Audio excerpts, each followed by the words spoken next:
जय हिंद दोस्तों। मैंने पिछले क्लास में पढ़ा चुका हूं दोस्तों प्रश्न 1, 2, 3 और आज 4 को स्टार्ट करने जा रहा हूं दोस्तों। एक्सरसाइज 1.1 का मैथ वास्तविक संख्या है। आइए दोस्तों क्वेश्चन को देखते हैं ध्यान से। क्वेश्चन नंबर 4 क्या कह रहा है, देखिए दोस्तों। एचसीएफ 306 और 657 बराबर 9 दिया है। एलसीएम 306 और 657 ज्ञात करना है। एलसीएम ज्ञात करना है जो कि एचसीएफ दिया हुआ है दोस्तों। अब इस तरह इसको क्वेश्चन को लिख सकते हैं दोस्तों, दिया हुआ है कि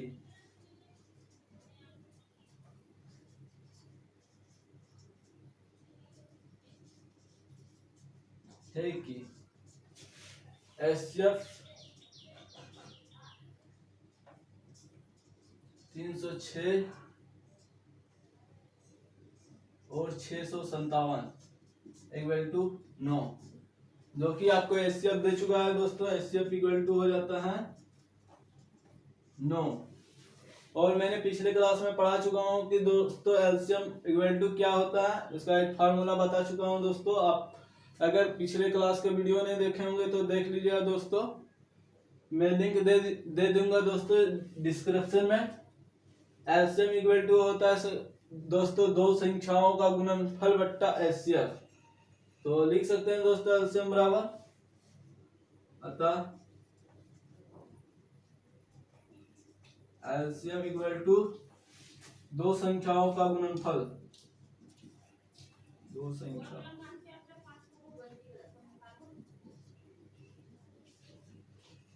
का गुणनफल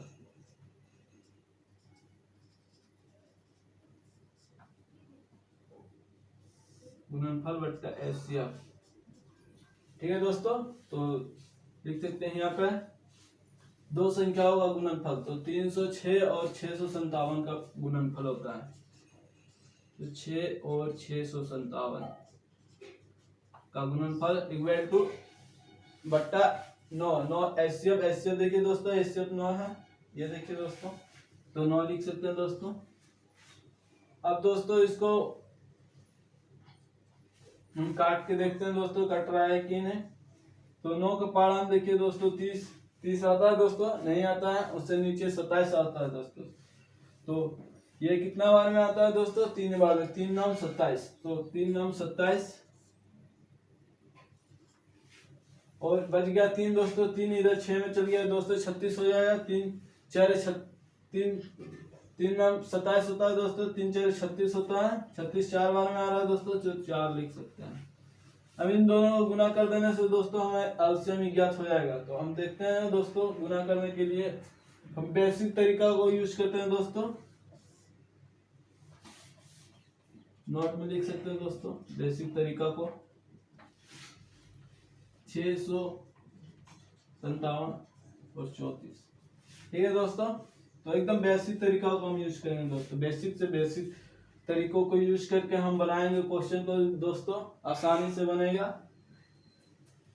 4 7 28 होता है दोस्तों, 8 हाथ में 2, 4 5 20 और 2 22 होता है दोस्तों, 2 4 6 24 और 2 26। ठीक है दोस्तों, गुना का चिन्ह हो जाता है दोस्तों, या 0 भी लिख सकते हैं इस जगह पे। अब 3 7 21 होता है दोस्तों, ये मिटा देते हैं दोस्तों, इसका काम हो गया। 3 7 21, 1 हाथ में 2, 3 5 15 और 2 17 होता है दोस्तों, हाथ में 1, 3 6 18 1 19। अब इन दोनों को जोड़ना है दोस्तों, तो 8 हाथ उतर जाएगा दोस्तों, 2 और 1 3 होता है दोस्तों, 6 और 7 13 का 3 होगा दोस्तों, क्योंकि हाथ में नहीं है, यहाँ पे हाथ में आ जाएगा, 13 का 3 उतरेगा तो हाथ में 1 आ जाएगा दोस्तों। 9 2 12 और 1 12 और 1 2 हो जाएगा दोस्तों, ये आएगा दोस्तों आंसर। अब देख सकते हैं दोस्तों, तो एलसीएम इक्वल टू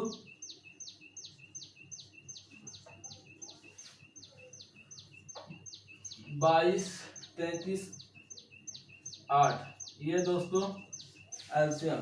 देखिए दोस्तों एचसीएफ तो ऑलरेडी क्वेश्चन में दे चुका है, अगर आप ध्यान देते हैं तो दोस्तों देखिए एचसीएफ देखिए दोस्तों, एचसीएफ ये क्वेश्चन हो गया दोस्तों, जैसे कि हम पिछला क्लास में हम पढ़ा चुके हैं दोस्तों।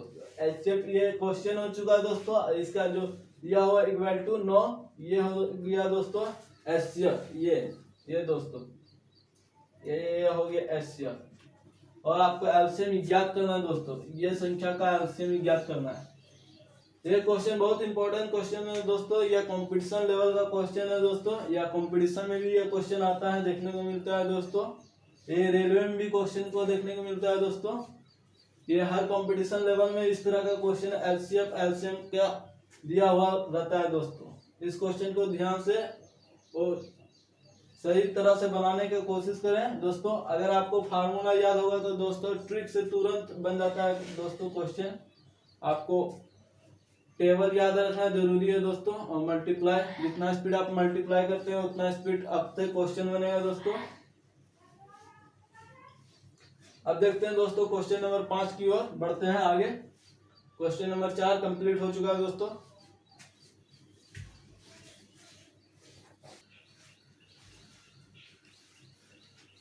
दोस्तों 5 नंबर क्वेश्चन को देखते हैं दोस्तों। यह क्वेश्चन उदाहरण नंबर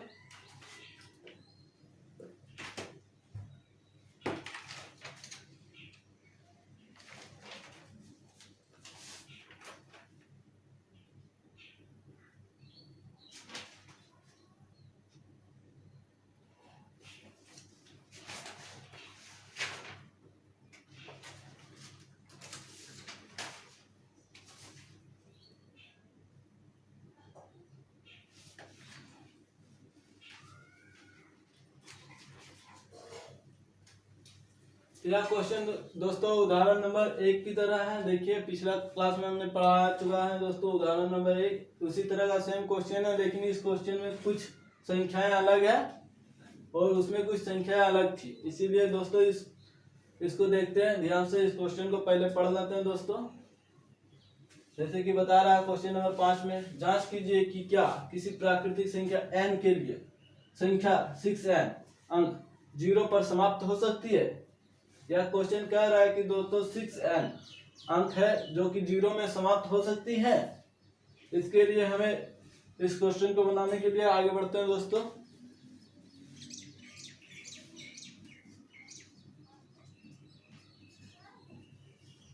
दिया हुआ है कि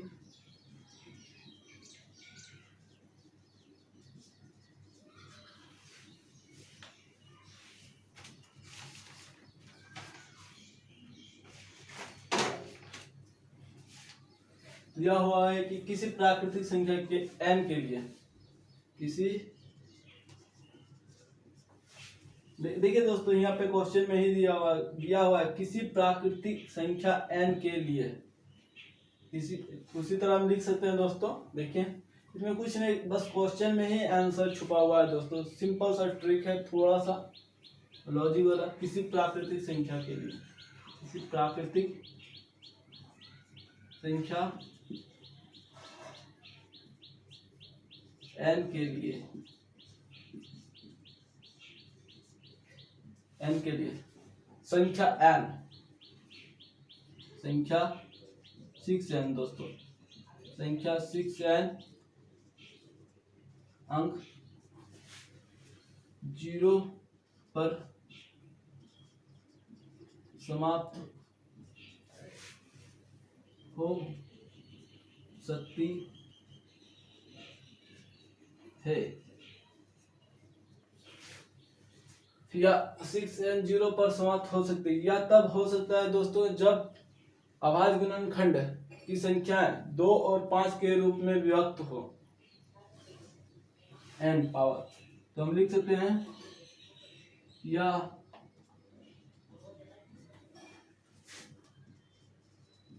तब हो सकती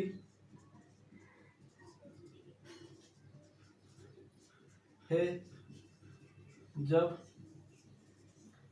अभाज्य संख्या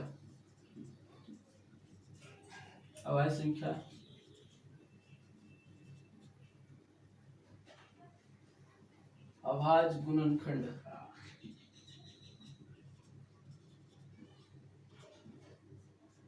की संख्या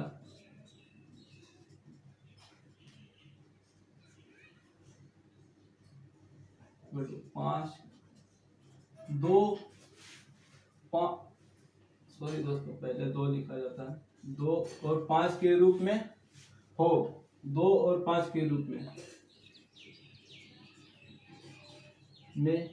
हो। लेकिन दोस्तों इस 6n को जब हम गुणनखंड करते हैं तो देखिए दोस्तों क्या आता है, अर्थात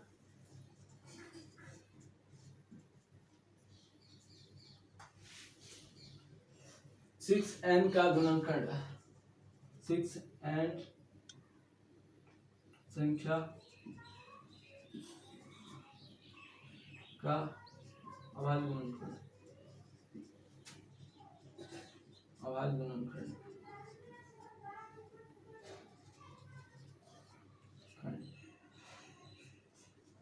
6n संख्या का अभाज्य गुणनखंड दोस्तों देखिए क्या आता है, तो 2 3 आता है। 2 इंटू 3 के अनुपात में 2 इंटू 3 का 2 इंटू 3 के रूप में आता है दोस्तों, इसीलिए यह 0 पर समाप्त नहीं हो सकती है। लेकिन हमने उदाहरण 1 में देखा था दोस्तों कि केवल 2 ही आया था, 4 का दोस्तों उदाहरण 1 में हमने देखा था 4 का गुणनखंड केवल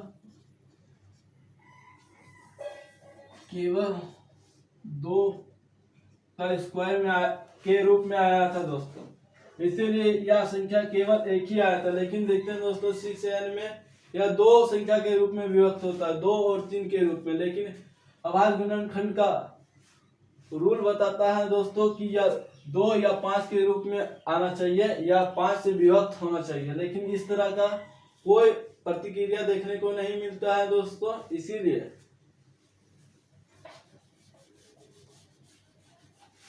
आता गुणनखंड के रूप में 2 3 के रूप में विभक्त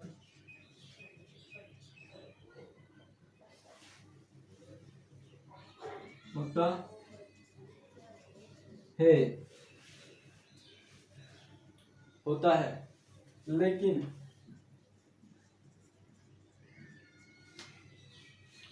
दोस्तों देखिए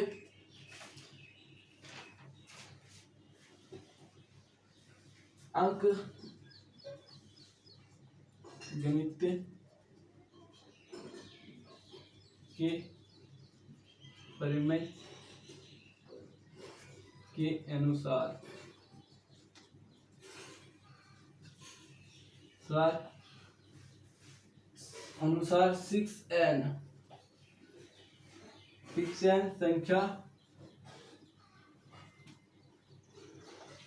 संख्या 2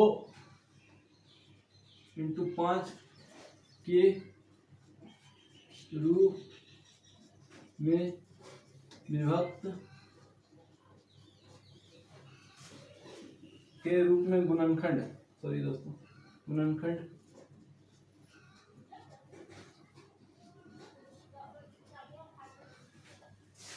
नहीं हो रहा है। यह 2 3 संख्या के रूप में गुणनखंड हो रहा है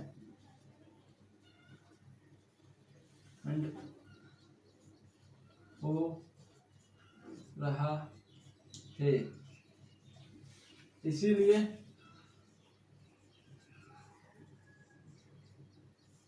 हम कह सकते हैं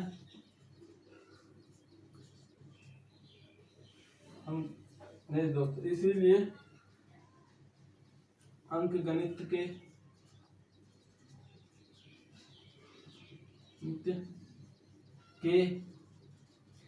परिमेय के अनुसार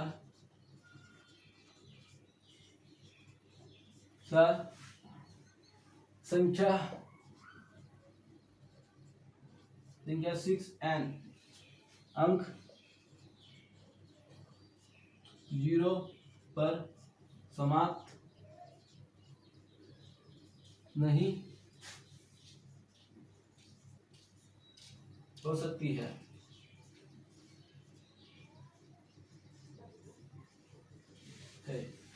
क्या सिंपल सा क्वेश्चन है दोस्तों। देखिए दोस्तों, ये क्वेश्चन में जिस तरह का क्वेश्चन दिया हुआ है, सबसे इम्पोर्टेंट चीज याद रखना है दोस्तों। कोई अगर इस तरह का क्वेश्चन है तो इस क्वेश्चन में ध्यान देने लायक यह है कि दोस्तों ये 5 से विभक्त होना चाहिए, या तो 2 और 5 के रूप में। देखिए दोस्तों, यहाँ पे हेडलाइन क्या है, ये इस रूप में होना चाहिए, 2 गुना 5 के रूप में होना चाहिए अगर इस तरह नहीं होता है तो दोस्तों यह 0 पर कभी समाप्त नहीं होगी। क्योंकि दोस्तों हमने कोई भी संख्या को लेते हैं दोस्तों, देखिए जैसे कि अगर हम 4 को लेते हैं और उसे 2 से विभक्त करते हैं दोस्तों, तो ऑब्वियसली ये कट के 0 में ही आता है दोस्तों। क्योंकि 4 को जब लेते हैं दोस्तों तो ये कट जाता है, 0 पर ही समाप्त होता है। देख सकते हो दोस्तों, 0 पर समाप्त होता है। अगर हम माना कि 25 को लेते हैं दोस्तों, 25 को 25 को, इसको जब 5 से हम विभक्त करते हैं तो दोस्तों देखिए दोस्तों, ये आपका 0 में समाप्त होगा। सॉरी दोस्तों, यहाँ 5 आ गया। देखिए दोस्तों, ये 0 पर समाप्त होता है। लेकिन अगर हम 3 को लेते हैं और 2 से डिवाइड करते हैं तो दोस्तों यह 5 के रूप में, ये 0 के रूप में विभक्त नहीं होता है। देखिए 3 को हम लेते हैं दोस्तों, 200 या 5 से विभक्त करते हैं तो ये दोस्तों नहीं आएगी आपका 0। देखिए दोस्तों, 2 को लेते हैं, 2 एकम 2 होता है दोस्तों, इसका देखिए शेषफल दोस्तों 1 बच गया, लेकिन इसमें नहीं बचता है। इसी कारण से अंकगणित बताता है कि दोस्तों अगर इस तरह के रूप में हो, 2 गुना 5 के रूप में हो, तभी यह 0 पर समाप्त हो सकता है। अगर यह 3 गुना 4 के रूप में, अगर 2 गुना 3 के रूप में, 5 गुना 7 के रूप में होगा तो दोस्तों यह कभी भी 0 पर समाप्त नहीं होगा। हाँ, अगर इसमें जैसे 4 आ गया दोस्तों, तो 4 में देखिए दोस्तों, इसको जब गुणनखंड करते हैं तो दोस्तों 2 गुना 2 आता है, तो इसका स्क्वायर पावर 2 ही होता है दोस्तों। ये आपका 0 पर समाप्त हो सकता है दोस्तों। हम 25 को लेते हैं दोस्तों, अगर 25n का लेते हैं दोस्तों और 25 का गुणनखंड देखते हैं तो दोस्तों 5 गुना 5 होता है, यह भी आपका 0 पर समाप्त हो सकता है दोस्तों। ठीक है, यह भी 0 पर समाप्त हो सकता है। लेकिन यह 6n के लिए दोस्तों देख सकते हैं 2 × 3 आता है दोस्तों, यह 0 पर समाप्त नहीं हो सकता है। ठीक है दोस्तों, अब क्वेश्चन नंबर 6 की ओर आगे बढ़ते हैं दोस्तों। ठीक है, आप इस क्वेश्चन को ध्यान से देखें दोस्तों।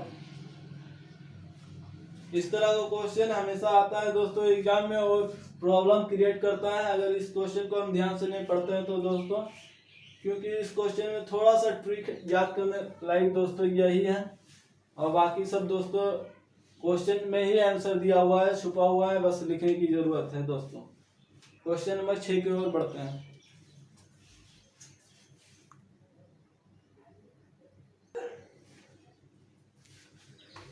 क्वेश्चन नंबर 6 की ओर बढ़ते हैं दोस्तों। क्वेश्चन नंबर 6 में क्या कर रहा है देखते हैं दोस्तों। यह क्वेश्चन क्या कर रहा है, व्याख्या कीजिए कि 7 गुना 11 गुना 13 प्लस 13 और 7 गुना 6 गुना 5 गुना 4 गुना 3 गुना 2 गुना 1 प्लस 5 अभाज्य संख्या क्यों है। यह पूछ रहा है कि दोस्तों यह संख्या अभाज्य क्यों है, यह संख्या अभाज्य क्यों है, यह क्वेश्चन पूछ रहा है। देखिए दोस्तों, जो हेडलाइन किया है यह संख्या के बारे में आपसे क्वेश्चन पूछ रहा है कि यह अभाज्य संख्या क्यों है। ठीक है दोस्तों, तो हम लिख सकते हैं अभाज्य। सबसे पहले हम अभाज्य संख्या कहता है क्या दोस्तों, इसके बारे में हम जानते हैं और उसका कुछ डिफिनेशन लिख लेते हैं। उसके बाद इस क्वेश्चन को आसान तरीका से सॉल्व कर लेंगे। तो थोड़ा अभाज्य संख्या के लिए डिफिनेशन लिखते हैं दोस्तों। तो अभाज्य संख्या इक्वल टू अवयव संख्या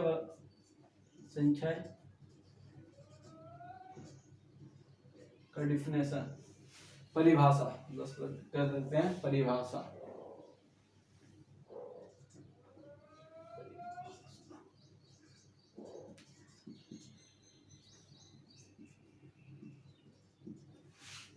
परिभाषा तो दोस्तों अवयव संख्या कहता है वे ऐसी संख्या, तो अवयव संख्या कहते हैं दोस्तों वैसी संख्या, वैसी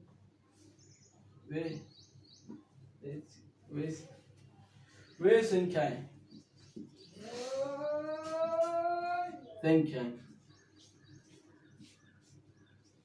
जो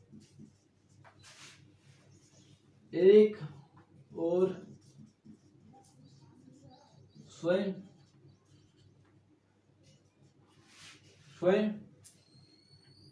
के अलावा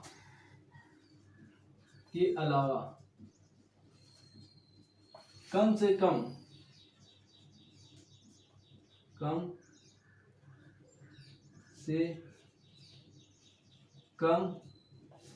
और एक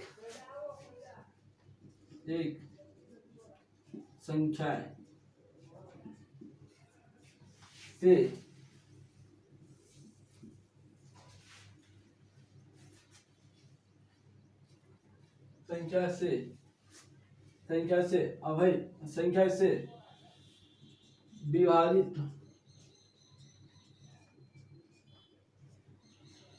सॉरी दोस्तों ये विभाजित इस तरह लिखा जाता है दोस्तों, विभाजित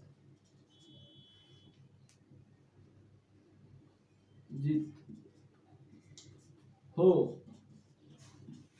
वैसी संख्या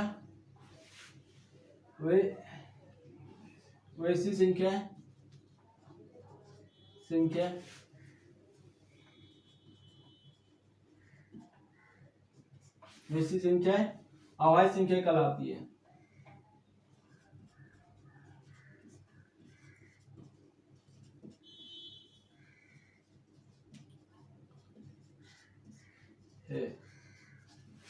कहलाती है। जैसे इसका कुछ एग्जांपल बता देते हैं दोस्तों, जैसे 4 2 4 8 10 etc। देख सकते हैं दोस्तों दो जो कि एक से भी विभाजित हो सकती है या दो से भी विभाजित हो सकती है, ठीक है दोस्तों, और इसे स्वयं से भी विभाजित हो सकती है। इसे कह सकते हैं चार जो कि 4 से भी विभाजित हो सकती है, एक से भी विभाजित हो सकती है और दो से भी विभाजित हो सकती है। इसे भी हम अभाज्य संख्या कह सकते हैं दोस्तों, जो कि दो नहीं होता है दोस्तों, दो ही से विभाजित होती है दोस्तों, और एक से विभाजित होती है, इसके अलावा और किसी नहीं। तो 4 हो सकती है, 8 हो सकती है, 10 हो सकती है दोस्तों अलग, ठीक है।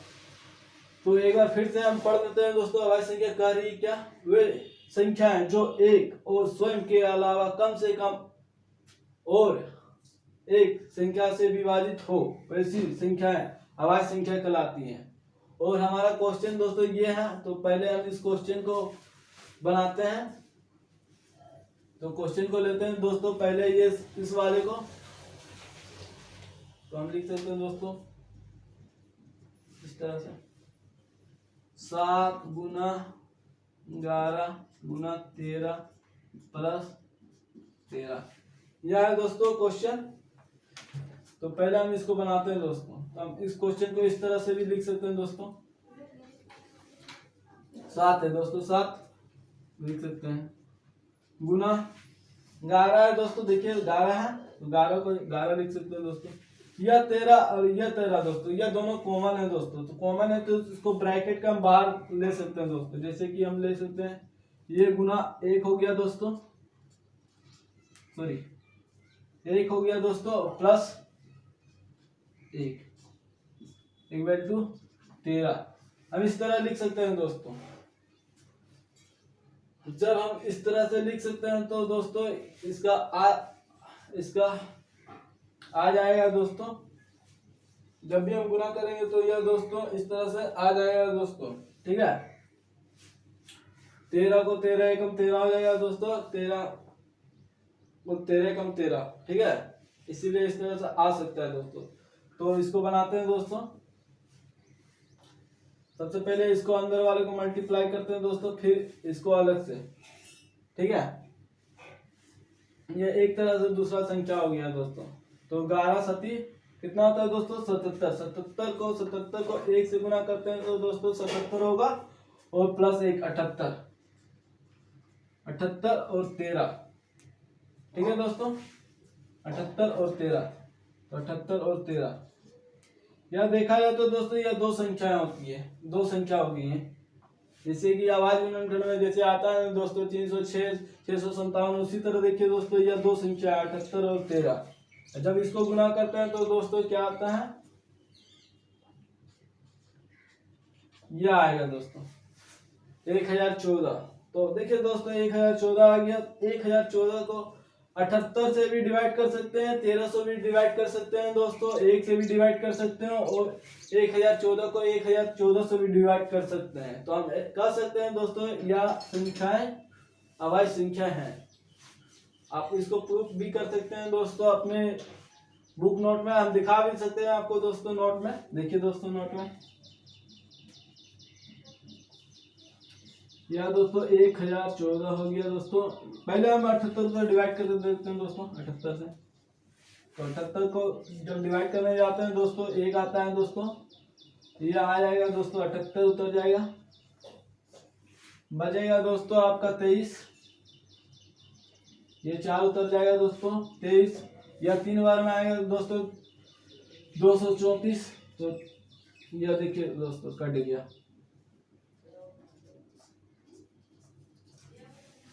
यह 1014 देखिए दोस्तों 78 से कट गया, और जब 13 को से भी काटेंगे तो यह 78 आएगा। तो यह दोनों संख्या से 1014 कट जाती है। तो यह एक तरह से अभाज्य संख्या है। हम लिख सकते हैं दोस्तों इस तरह से संख्या 1014 अतः लिख सकते हैं दोस्तों यहाँ पे अतः संख्या 1014 यह संख्या एक और स्वयं के अलावा 13 और 78 से भी विभाजित हो जाती है,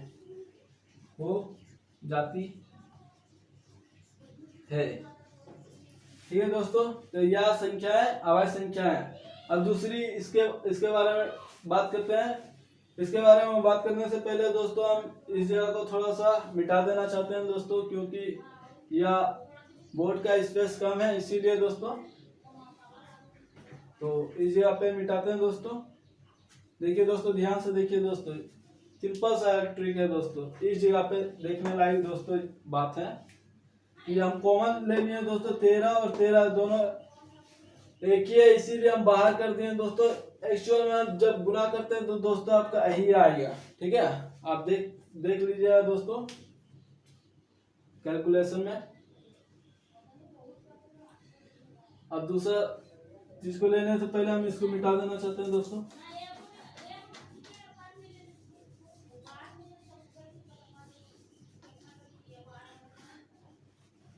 हम चाहते हैं कि दोस्तों ये भी रहे, बस इस जगह पे आएगा आंसर, उसको पुट कर देने से आपकी टाइम की बचत होगी दोस्तों।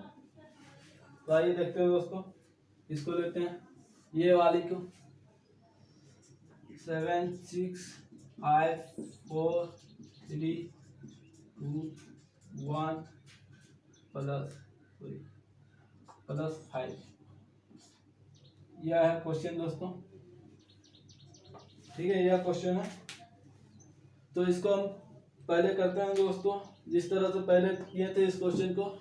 इस तरह से लिख सकते हैं 7 6 और 5। देखिए दोस्तों 5 और 5 को कॉमन कर सकते हैं तो 1 लिख सकते हैं दोस्तों।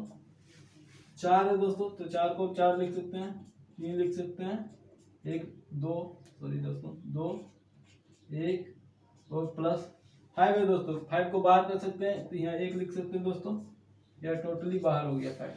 ठीक है दोस्तों, अब गुना करके देखते हैं दोस्तों। पहले तो 7 7 6 42 होता है, 42 को 4 से गुना करते हैं तो कितना हो जाता है दोस्तों। 42 को 4 से गुना करते हैं तो देखिए दोस्तों दिखा देते हैं, सिंपल सा ट्रिक है दोस्तों। 42 को 4 से गुना करते हैं तो दोस्तों 8 16 168 होता है दोस्तों। अब 168 को 3 से गुना करते हैं दोस्तों, 3 8 24 2 3 6 18 20 3 और 2 5। ठीक है दोस्तों, अब इसको 5 से गुना करते हैं, ये सॉरी 2 से गुना करते हैं, 2 से गुना 4 दूनी 8 होता है दोस्तों, 4 0 0 4 दूनी 2 5 10 होता है। ये आ गया दोस्तों, प्लस 1 है दोस्तों, देखिए प्लस 1 ये हो जाता है दोस्तों 1009 लेकिन एक्चुअल दोस्तों 1009 नहीं होता है दोस्तों, 1009 नहीं होता है, कहीं मिस्टेक हो रहा है दोस्तों। देखते हैं कहाँ पर मिस्टेक होता है। इसको इस तरह से नहीं छोड़ देते दोस्तों, इसको इस तरह से भी लिख सकते हैं। छोड़िए ये बड़ा हो गया दोस्तों, पहले इस तरह से लिखते हैं दोस्तों, पहले इसको इस तरह से, पहले इसको इधर से फिर इसको इधर से, तो 7 छुक 42 हो जाता है दोस्तों, गुना इसको पहले 4 या 12 12 24 होता है 5। ठीक है दोस्तों, इसमें सिंपल ट्रिक है दोस्तों, वो थोड़ा मेथड इस थोड़ा ज़्यादा ही टाइम देगा दोस्तों, यह सिंपल सा होगा। 24 दूनी 48 होता है दोस्तों, 48 का 8 हो जाएगा दोस्तों, यह प्लस आपका 1 भी है दोस्तों। ठीक है, सॉरी मेरा छूट गया था दोस्तों, प्लस 1 या 12 संख्या। 24 दूनी 48 और 48 दूनी 96 होता है, 96 और 4 100 दोस्तों आ तो रहा छूट रहा है दोस्तों। हाँ यह दोस्तों ठीक है, 1008 प्लस 1 आएगा दोस्तों, यह टोटल हो जाता है दोस्तों 1009 गुना 5, या 5 से बाहर में इसको गुना करते हैं दोस्तों, तो 9 5 45 आ जाएगा दोस्तों, और 0 0 हो जाएगा दोस्तों, और 5 यह संख्या आएगी आगे आ गया दोस्तों। जब मल्टीप्लाई करके हम लाए तो अब यह संख्या देखिए दोस्तों, यह संख्या आपका इससे भी डिवाइड हो सकता है दोस्तों, यह संख्या इससे भी डिवाइड हो सकता है दोस्तों, और यह संख्या 5 से भी डिवाइड हो सकता है। यह संख्या दोस्तों जो आया है यह एक अवश्य संख्या है दोस्तों, इसको इस तरह से लिख सकते हैं इस जगह पे दोस्तों 50 0 45। यह संख्या है एक और स्वयं के अलावा 1009 और 5 से भी विभक्त हो सकती है या विभाजित हो सकती है। दिखा देते हैं दोस्तों कैसे विभाजित होती है यह संख्या, 1009 यह संख्या दोस्तों,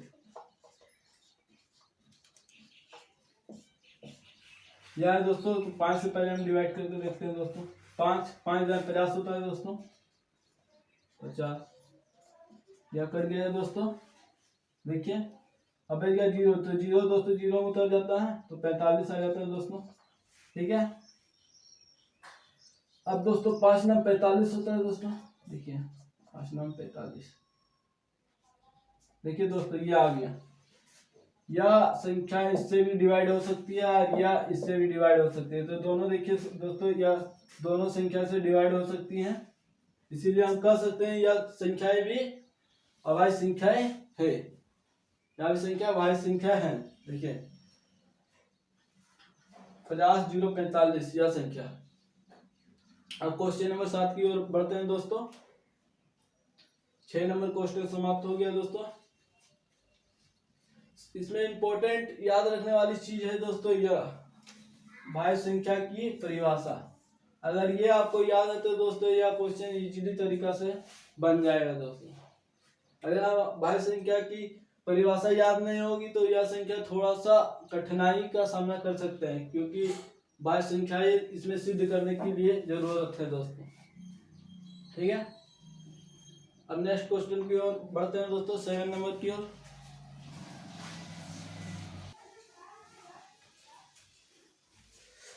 क्वेश्चन नंबर 7 दोस्तों, एक्सरसाइज 1.1 का लास्ट क्वेश्चन है यह। देखते हैं ध्यान से दोस्तों इस क्वेश्चन को। किसी खेल के मैदान के चारों ओर वृत्ताकार पथ है। किसी खेल मैदान है दोस्तों, जैसे कि यह खेल मैदान है,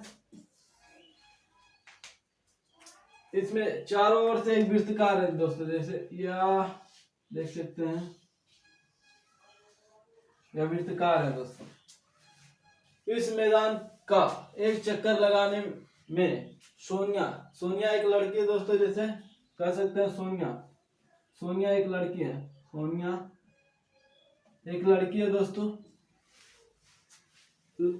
सोनिया को 18 मिनट लगते हैं। सोनिया जो एक लड़की है दोस्तों, इसको एक चक्कर लगाने में दोस्तों 18 मिनट लगता है। सोनिया को कितना लगता है? 18 मिनट। जबकि इसी मैदान को एक चक्कर लगाने में रवि एक लड़का है दोस्तों, और पिछले लड़का है दोस्तों, तो लड़का को कम टाइम लगता है दोस्तों रनिंग करने में, तो उसको लगता है दोस्तों एक चक्कर लगाने में 12 मिनट। जैसे रवि है दोस्तों इस जगह पे, इसको लगाने में या पूरा एक चक्कर लगाने में दोस्तों 12 मिनट लगता है। ठीक है,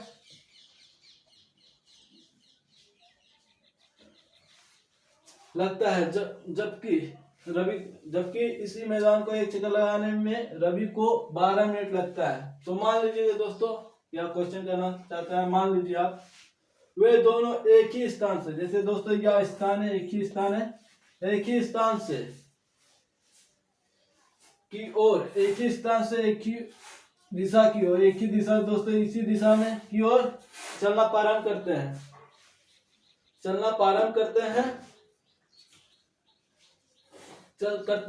और एक ही दिशा में चलते हैं। एक ही दिशा में, देखिए दोस्तों यह क्वेश्चन बोल रहा है एक ही दिशा में चलते हैं, उसे वह पुनः प्रारंभिक स्थान पे, या पूरा ये दोस्तों एक चक्कर दोनों एक ही साथ निकलते हैं। सोनिया और रवि, जैसे एस सोनिया हो गया, आर रवि हो गया दोस्तों, यह दोनों एक ही पथ से निकले हैं दोस्तों, जैसे यह पथ से निकल के इस जगह पे आए हैं दोस्तों। तो पूछ रहा है यह क्वेश्चन कि उन दोनों को इस स्थान पे आने में कितना समय लगता है, दोनों एक साथ चलते हैं। तो जब यह क्वेश्चन फिर से एक बार रिपीट कर देते हैं दोस्तों।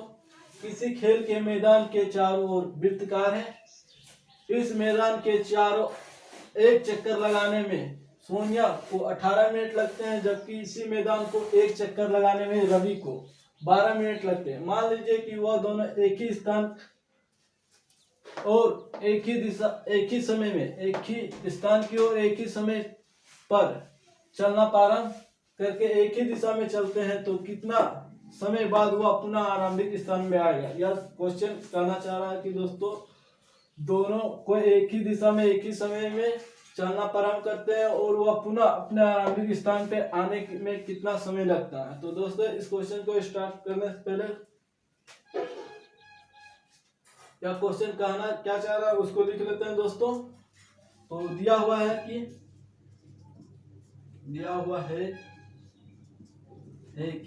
क्वेश्चन में क्या दिया हुआ है वो इंपॉर्टेंस रखता है दोस्तों। क्वेश्चन में किसी मैदान में, तो लिख सकते हैं दोस्तों किसी मैदान के चारों ओर एक वृत्ताकार पथ है। रास्ता, पथ को दोस्तों रास्ता कहते हैं, रास्ता है। इस एक चक्कर लगाने में। तो दोस्तों लिख सकते हैं इस मैदान को, इस मैदान का एक चक्कर लगाने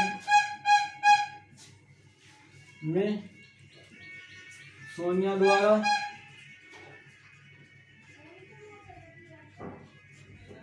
लिया गया समय इक्वल टू सोनिया द्वारा लिया गया समय कितना होगा दोस्तों? 18 मिनट। 18 मिनट। और रवि द्वारा, इसको ब्लू कलम से लिख देते हैं दोस्तों, ये ब्लैक कलम से, रवि द्वारा लिया गया समय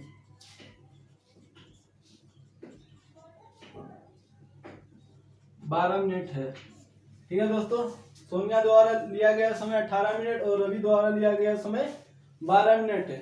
तो क्वेश्चन क्या कर रहा है दोस्तों? मान लीजिए वह दोनों मतलब एक साथ एक ही स्थान और एक ही समय पर चलना प्रारंभ करता है, एक ही दिशा में। तो लिख सकते हैं अतः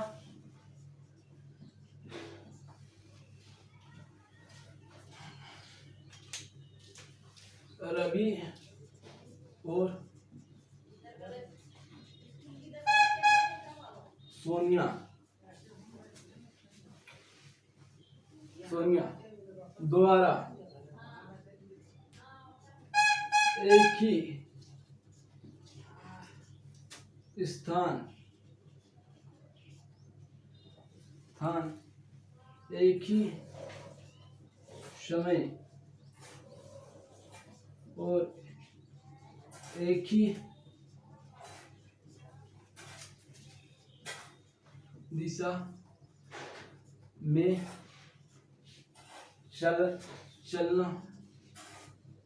चलने प्रारंभ करते हैं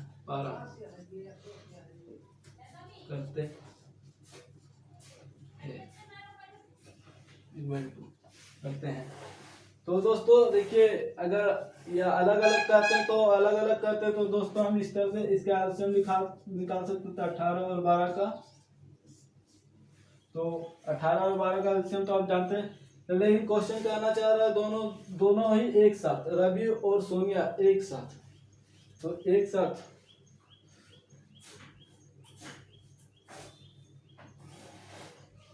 तो दोनों एक ही साथ है। तो दोस्तों इस तरह से हम एलसीएम इसका ले सकते हैं दोस्तों, दोनों एक ही साथ है, इसका एलसीएम इस तरह से ले सकते हैं दोस्तों 12 और 18 का। 12 18 का एलसीएम लेते हैं। तो दोस्तों एलसीएम लेने का रूल है, सबसे छोटी संख्या से डिवाइड करते हैं दोस्तों। तो 2 से डिवाइड करते हैं तो 12 6 होगा दोस्तों, 18 का 9 होगा, फिर 2 से 3 होगा दोस्तों, इसका 9 होगा दोस्तों, फिर 3 से 1 3 से 1 और 1। ठीक है दोस्तों, अब इसका मल्टीप्लाई करते हैं दोस्तों। 2 2 3 3, तो मल्टीप्लाई करके देखते हैं दोस्तों। 2 दूनी 4 4 तिया 12 12 तिया 36 आता है दोस्तों। तो लिख सकते हैं अतः रवि और सोनिया द्वारा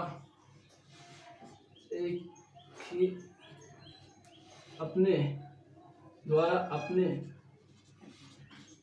परम स्थान में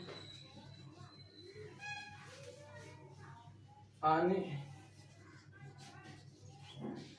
की समय 36 मिनट होगी। कितना दोस्तों होगी? 36 मिनट। इसलिए हेडलाइन कर देते हैं दोस्तों, ये 36 मिनट होगी, क्योंकि दोनों एक ही साथ है दोस्तों, इसीलिए दोनों का एक ही साथ होने के कारण एलसीएम दोनों को एक साथ लेना पड़ता है दोस्तों। इसी के साथ दोस्तों एक्सरसाइज 1.1 का समाप्ति होता है दोस्तों। और अगले क्लास में हम 1.2 को स्टार्ट करेंगे दोस्तों। मेरा चैनल 10 बेसिक क्लासेस है दोस्तों, इस चैनल को सब्सक्राइब कर लें। इस चैनल में दोस्तों आपको पूरा मैथमेटिक्स को पढ़ाएंगे दोस्तों, और 10 के हो सकता है हम विज्ञान को भी स्टार्ट करेंगे दोस्तों। बाय बाय दोस्तों, अगले क्लास में मिलते हैं दोस्तों। एक्सरसाइज 1.2 स्टार्ट करने से पहले कुछ इंपॉर्टेंट फैक्ट को देखेंगे दोस्तों, रेशनल नंबर और रेशनल नंबर को। इसी के साथ इस चैप्टर को, इस 1.1 को समाप्ति करते हैं दोस्तों।